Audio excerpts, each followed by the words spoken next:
ನಿಮ್ಮೆಲ್ಲರಿಗೂ ಬಸವ ಜಯಂತಿಯ ಶುಭಾಶಯಗಳು. ಸರ್ಕಾರದ ವತಿಯಿಂದ ಶುಭಾಶಯಗಳನ್ನ ಈ ನಾಡಿನ ಜನತೆಗೆ ಬಸವ ಜಯಂತಿಯ ಶುಭಾಶಯಗಳು. ತಮಿಳುನಾಡು ಪ್ರಚಾರಕ್ಕೆ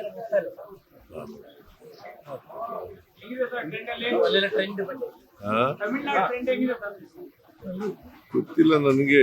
ಇರೋ ಇನ್ಫಾರ್ಮೇಶನ್ ಪ್ರಕಾರ, ನಾನು ಹೋಗಿಲ್ಲ ಅಲ್ಲಿಗೆ, ಇರೋ ಇನ್ಫಾರ್ಮೇಶನ್ ಪ್ರಕಾರ DMK ಗೆಲ್ತದೆ ಅಂತ. DMK and its alliance. Kerala ಗೆಲ್ತೀವಿ. ಸರ್, ಈ 5 ಸ್ಟೇಟ್ ಅಲ್ಲಿ ನಿಮ್ ಗ್ಯಾರಂಟಿನ ಕಾಪಿನ ಬಹಳಷ್ಟು ಮಾಡ್ತಾ ಇದ್ದಾರೆ. ಎಲ್ಲರೂ ಕೂಡ ನೀವೇನ್ ಗ್ಯಾರಂಟಿ ಮಾಡಿದ್ರು ಅವನ್ನ ಎಲ್ಲರೂ ಕೂಡ ಪ್ರಣಾಳಿಕೆ ತೋರಿಸ್ತಾ ಇದ್ದಾರೆ. ಈಗ ಯಾರು ವಿರೋಧ ಮಾಡಿದ್ರು? ಬಿಜೆಪಿಯವರು ವಿರೋಧ ಮಾಡಿದ್ದು.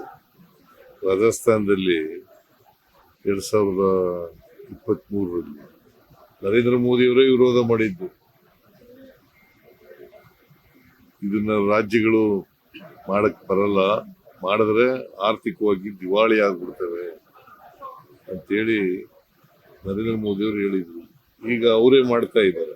ಈಗ ಮೊನ್ನೆ ಬೆಂಗಳೂರಿಗೆ ಬಂದಾಗ ಒಂದು ಭಾರಿ ಚರ್ಚೆ ಆಯ್ತು ಸಾಮಾಜಿಕ ಜಾಲತಾಣದಲ್ಲಿ. ನೀವು ಅವರು ಕ್ಲೀನಲ್ಲಿ ಏನ್ ಮಾತಾಡಿದ್ರಿ ಅಂತ ಇದ್ರ ಬಗ್ಗೆ ವುಮೆನ್ಸ್ ರಿಸರ್ವೇಶನ್ ಬಗ್ಗೆ ಮಾತಾಡಿದ್ರು. ನಿಮ್ಮ ನಿಲುವೇನು ಅಂತ ಕೇಳಿದ್ರು. ನಾವು ವುಮೆನ್ ರಿಸರ್ವೇಶನ್ ಪರ ಇದ್ದೀವಿ ಅಂತ ಹೇಳಿದ್ರು. ಈಗ ಡಿಲಿಮಿಟೇಷನ್ ಹೊಸ ಸೆನ್ಸಸ್ ಪ್ರಕಾರ ಆಗ್ಬೇಕು, ಇಲ್ಲ ಅದೇ ಸೆನ್ಸಸ್ ಪ್ರಕಾರನೇ ಆಗ್ಬೇಕು? ನನ್ನ ಪ್ರಕಾರ ಡಿಲಿಮಿಟೇಷನ್ ಮಾಡಬೇಕಾದ್ರೆ ಹೊಸ ಸೆನ್ಸಸ್ ಆದ್ಮೇಲೆ ಮಾಡೋದು ಒಳ್ಳೇದು. ಯಾಕಂತಂದ್ರೆ ಅದಕ್ಕೋಸ್ಕರನೇ ವಿರೋಧ ಮಾಡೋದು ನಾವು.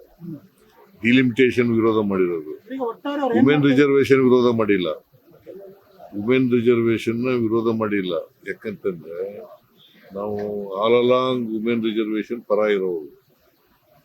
ಈಗ 73-74 ತಿದ್ದುಪಡಿ ತಂದವ್ರು ಯಾರು? ರಾಜೀವ್ ಗಾಂಧಿ. ಮತ್ತೆ ಕಾಂಗ್ರೆಸ್ ಪಾರ್ಟಿ ಅಲ್ವಾ 73-74. ಲೋಕಲ್ ಬಾಡೀಸ್, ಜಿಲ್ಲಾ ಪಂಚಾಯತಿ ಮತ್ತೆ ಸ್ಥಳೀಯ ಸಂಸ್ಥೆಗಳು ಇದಾವಲ್ಲ,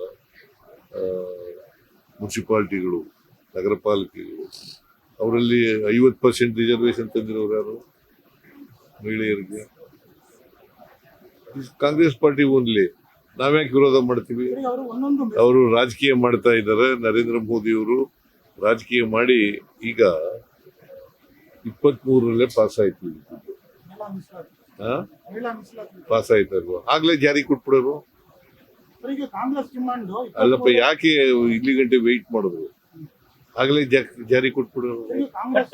if they are committed for women reservation, they should have implemented.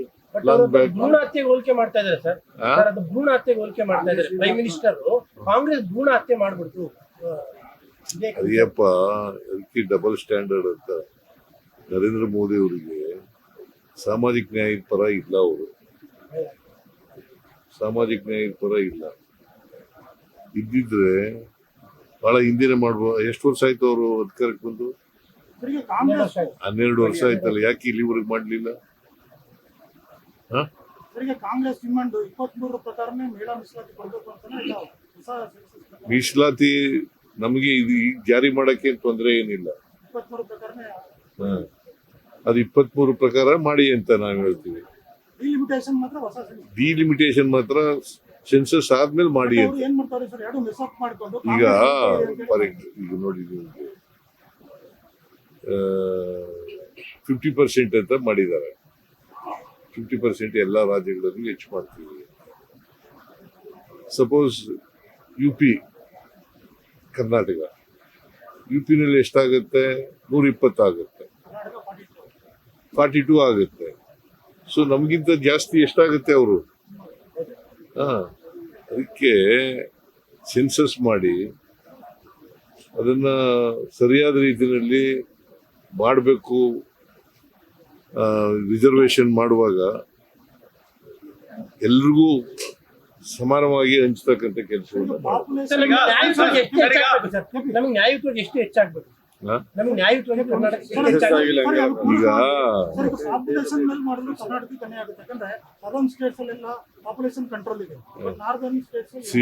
ಯಾಕೆ ನಾವು ಇದು ಮಾಡ್ತಾ ಇದೀವಿ ಅಂತಂದ್ರೆ,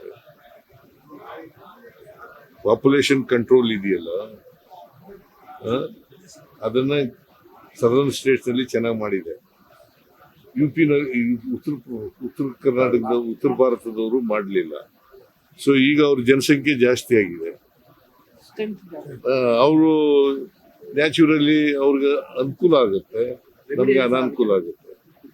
ಸರ್ ಬಿಜೆಪಿ ಅವರು ಹೇಳ್ತಾ ಇರೋದು ಮುಂದಿನ ದಿನಗಳಲ್ಲಿ ದೇಶದ ಮಹಿಳೆಯರು ಕಾಂಗ್ರೆಸ್ಗೆ ಪಾಠ ಕಲಿಸುವಂತ ಕೆಲಸ ಮಾಡ್ತಾರೆ ಅಂತ ಹೇಳಿ ಮೋದಿ ಆದಿಯಾಗಿ ಎಲ್ಲರೂ ಹೇಳ್ತಾ ಇರೋದು. ರಾಜಕೀಯ ಮಾಡ್ತಾ ಇದ್ದಾರೆ. ಮೋದಿಯವರು ರಾಜಕೀಯ ಮಾಡ್ತಾ ಇದ್ದಾರೆ. ಅವ್ರಿಗೆ ಈಗ 23ರಲ್ಲಿ ಪಾಸ್ ಆಯ್ತಲ್ಲ, ಆಗ್ಲೇ ತಂದಿದ್ರೆ ಯಾರ ವಿರೋಧ ಮಾಡ್ತಿದ್ರು ವುಮೆನ್ ರಿಸರ್ವೇಶನ್? ಇದನ್ನ ವುಮೆನ್ ರಿಸರ್ವೇಶನ್ ಮತ್ತು ಡಿಲಿಮಿಟೇಷನ್ ಒಟ್ಟಿಗೆ ಯಾಕೆ ತಗೊಂಡ್ಬಂದ್ರು? ಕಾನ್ಸ್ಟಿಟ್ಯೂಷನ್ ತಿದ್ದುಪಡಿ ಯಾಕೆ ಮಾಡೋದಕ್ಕೆ ಹೋದ್ರು? ನೋಯಿಂಗ್ ಫುಲ್ಲಿ ವೆಲ್ ಅವ್ರಿಗೆ ಬೇಕಾಗಿಲ್ವಾ 2/3 ಇಲ್ಲ ಅಂತ ಅವ್ರಿಗೆ ಗೊತ್ತಿದ್ದು ಕೂಡ ಯಾಕೆ ಮಾಡಿದ್ರು? ಮಹಿಳಾ ಮೀಸಲಾತಿ ಅವ್ರಿಗೆ ಬೇಕಾಗಿಲ್ವಾ ಅಂತ ಯಾರಿಗೆ? ಬಿಜೆಪಿ. ಸಾಮಾಜಿಕ ನ್ಯಾಯಕ್ಕೆ ವಿರುದ್ಧ ಅವರು. ಸರ್ ಈಗ ಸರ್ ಯಾರೀಸ್ ಅವ್ರ ಮನೆ ಮೇಲೆ ರೈಡ್ ಆಗಿದೆ.